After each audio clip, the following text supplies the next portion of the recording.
Hi, welcome to the Times of Israel's daily briefing. It's Wednesday, April 2nd, and I'm Jessica Steinberg. I'm speaking today with U.S. Bureau Chief Jacob Magid. Hi, Jacob. How you doing? Hey, Jessica. Good to be with you. Good to have you here. It is day 544 of the war. Israeli forces are said to have launched a ground offensive in southern Gaza's Rafah, with Defense Minister Israel Katz calling on Gazans to act now to overthrow Hamas and return all the hostages. Meanwhile, the U.S. Pentagon announces the deployment of a second U.S. aircraft carrier to the Middle East.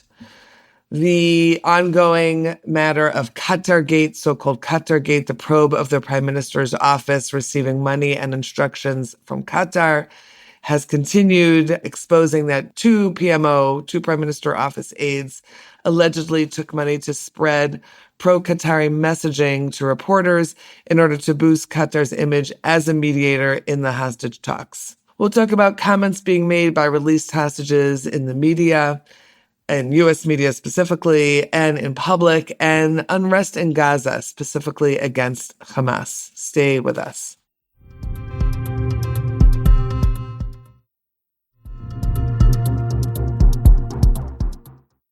Okay, Jacob, let's start with released hostages. They're out there in the world, some of them using the platform that they have at the moment to talk about what they underwent, to emphasize the danger that the remaining 59 hostages are still very much in Gaza. First, there was Amit Soussana, who was being honored yesterday. Tell us about that. So Amit Soussana was one of 8 women who won the International Women of Courage Award, which was distributed by the U.S. State Department in Washington. So she flew out to be a part of this, 8 women from around the world. But it was Amit actually who got a special shout out from U.S. Secretary of State Marco Rubio, and then also was given the opportunity to provide keynote remarks at this event.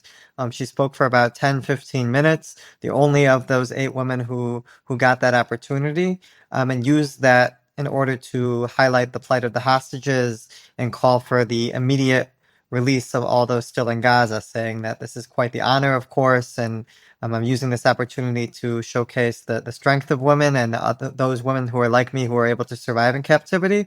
But it's still bittersweet because there are still 59 others in captivity in Gaza. I think it was interesting to note that she struck a little bit more of a mamlachti tone. She didn't criticize. She didn't criticize the government of Israel at all. And this is something that I'm noticing some hostages are a little bit more comfortable doing in recent weeks. We had Yarden Bibas get as close as anyone has really come in this kind of space in terms of an international audience. When he spoke on 60 Minutes this week, he talked about the fact that the returning to war won't bring back the hostages. He doesn't say, I think the government is therefore wrong for doing so, but it's very clear that he doesn't agree, as most hostage families I've spoken to, and also just it's clearly the hostage forum in general that represents the majority of families don't agree with this decision. And Yarden Bibas chose to use his platform in order to highlight his frustration and concern about what a return to the war and intensification of IDF fighting in Gaza that we're now seeing, and you just mentioned in Rafah and other places, what that means for the remaining hostages. And notably, that's also where according to poll after poll, where most of the country is. The government is in a different place right now. I think the plurality of Israelis who support resumption of fighting and further military pressure on Hamas, that plurality is made up of coalition voters, and that's clearly who Netanyahu is most beholden to, in addition to just the coalition partners himself. But he's going to have to respond, or at least he's going to have to put up with these other hostages, released hostages, who feel differently. But specifically, Amit Soussana was a little bit more careful in how she went about it. I think she recognizes she's in a very formal setting at the State Department. But still, her call was that this can't be something that's delayed till tomorrow or next week. It needs to happen now because we're seeing that hostages are in severe, severe danger. We're hearing more and more testimony from released hostages. Elia Cohen on Channel 12 yesterday, some really harrowing details about that the conditions that they're being held in, and many others talking. I think Nimrod Cohen, another hostage still in Gaza, there's testimony finding out that he's actually has been held for months in a cage that's for animals. So these are the conditions that we're talking about, and that's why I think the hostages know better than anyone that this can't keep dragging out. But in the meantime, negotiations aren't really going anywhere. Yes, you're hearing every day. There's lots of leaks from different mediators from Israel and others trying to show that there are different proposals on the table. But again, my understanding is that Hamas is willing to release all of the hostages as part of a second phase, and Israel wants to stick with a first phase extension. And that impasse has not been able to shift. And as a result of that, Israel is intensifying the military pressure, seemingly believing that that's going to make a difference. It didn't really seem to move Hamas a ton in the first 15 months, but now we're in a different position. There's protests in Gaza that maybe will play a spoiler role for Hamas. Maybe we'll talk about that a little bit. But we're really at an impasse, and that's why I think we're seeing more and more hostages speak out about this right now. Jacob, before we get to the protests against Hamas, go back to the 60 Minutes interview, which of course included other released hostages as well. Tal Shoham, for example, who was released around the same time as Yarden Bibas. What was the sense? I mean, obviously that's, it's being broadcast and we don't necessarily know who's watching it and what that means. But were you hearing any feedback about the fact that they were featured on 60 Minutes, about people watching it, about reactions, certainly from the White House or from any of your other contacts? Is there any sense of reaction from the White House, from the Trump administration, that released hostages are speaking in order to possibly move the coalition government away from the direction that they are in right now?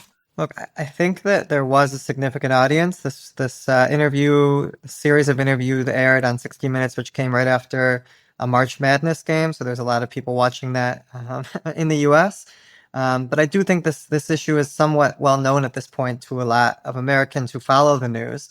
What's interesting is that if we're specifically talking about Yarden Bibas, he's focusing his attention in an interview on President Trump himself, which I think is quite a damning statement, basically saying I've given up on the Israeli government and I'm putting all my efforts into trying to get the president of the United States to try to pressure. And he doesn't just say pressure Hamas, but he says pressure Hamas and Netanyahu in the same statement, that these are the two people that are both acting as spoilers, as obstacles to a deal right now, Netanyahu and Hamas. That's how Yarden Bibas frames this, which is quite damning, I think. And you had, in addition to him, a couple other hostages that you mentioned. There was also Keith Siegel, and there was a really heartbreaking moment where he breaks down in tears, thinking about how he just can't move forward as a result of hostages still being in Gaza. And then Tal Shoham revealing how the two hostages that he was held with, talked about openly taking their own lives. And then one of the mothers of those hostages who's still in Gaza, who's listening to this on camera, says, but if they do it, they'll do it together. Just a harrowing statement for a mother to make. And that's kind of what they're using this opportunity to again raise the plight. Is it something that Americans aren't familiar with? I think those who are watching the show are probably aware. But again, I think it's their goal is to try to move the president of the United States to maybe push both parties, because it's not just Netanyahu, of course. And Yarden Bibas says that. But that's, I think, their goal in the interview and their goals with all these efforts in terms of engagement with the media in the United States. Okay. All right. Let's take a pause over here. And when we're back, we'll talk about what's happening in Gaza on this perhaps growing protest movement and what that actually means. So stay with us.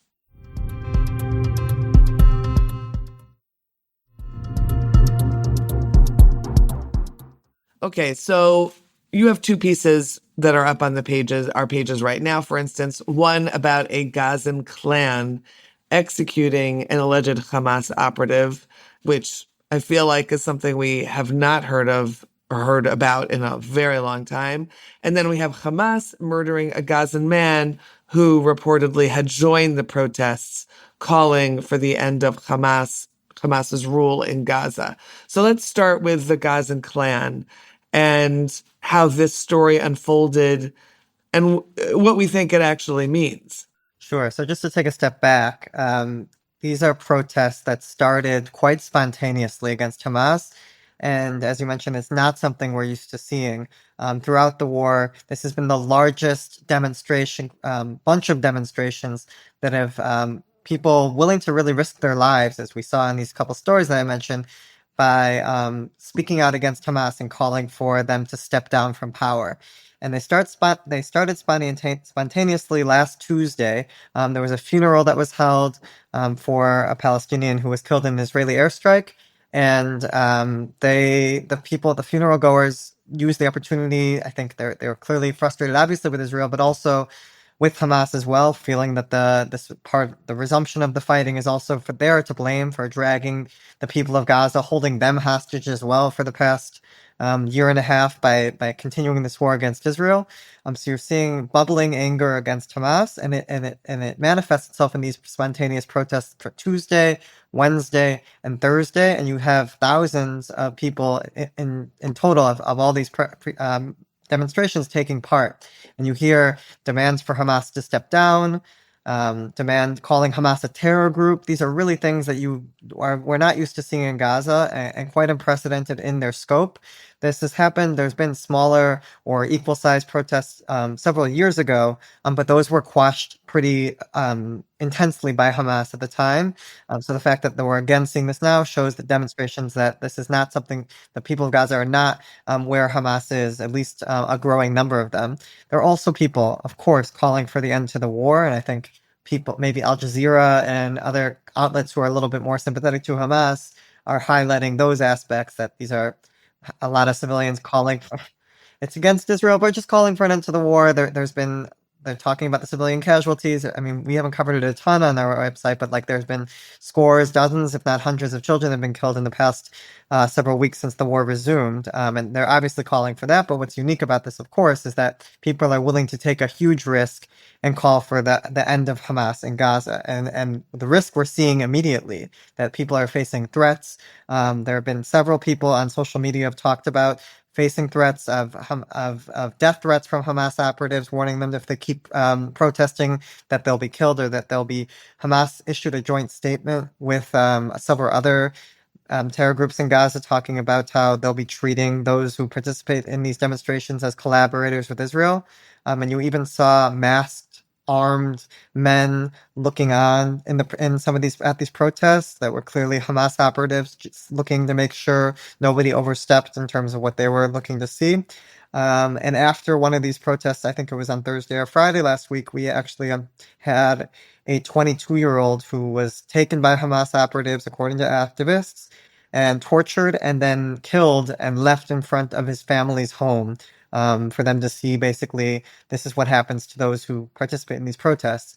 I think as a result of some of these protests, the fact that this is still relatively small, and the threats that we were seeing, the protests have been more sporadic since then. I think wasn't major ones over the weekend. There are protests planned for Wednesday, today, but again, it's unclear whether they'll be able to be the scope that they were before, because there is a lot of intimidation. How do you know about the protests that are planned? So I follow different activists in Gaza, and and some of them who are outside of Gaza who are in touch with them, and they're posting on social media about what's being planned for future days. And there was a lot in additional protests that were planned following what you mentioned in the beginning that I haven't even answered yet, which was this killing of someone alleged Hamas operative by this clan, the Abu Samar clan in Deir al-Balach. Basically, what happened was there was a line, people waiting in line for flour. I think things got a little chaotic, and Hamas operatives allegedly opened fire on the crowd and killed someone in this clan, in this family.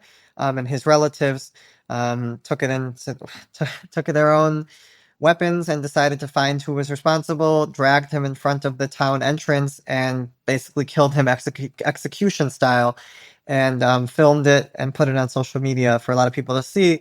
It's another demonstration of the anger at Hamas, and I think it will further maybe embolden some of those who are willing to protest. Again, these are still somewhat small. I think it doesn't help. We've actually seen comments from Israeli officials, Netanyahu, Israel Katz, the defense minister. I saw the Israeli embassy in Washington also is weighing in on this. I think the more that Israeli officials try to encourage these protests, the less legitimacy that they'll have. So I think in terms of allowing these to grow, I think that the best thing Israel can do is really not comment on them, to not make it seem like these are just agents for Israel or collaborators for Israel, but this is a real genuine protest. So we'll see if there's a shift in Israel's approach to it. But clearly this is noteworthy, and maybe it will impact Hamas's calculus when it's trying to determine how to approach the hostage talks. Right. So we'll see how the boots on the ground and the strikes and the protests, what they all do over the next few days. Okay, I think that brings us to the end of this daily briefing podcast. Thank you, Jacob, for being with me this morning. Thanks for having me, Jessica. Sure. And thanks to you for listening to the Times of Israel's Daily Briefing. Stay tuned for tomorrow's installment. This episode is produced by the Podwaves. Any comments you have, you can always email us at podcast@timesofisrael.com. And of course, feel free to recommend us to other listeners and rate us wherever you find your podcasts.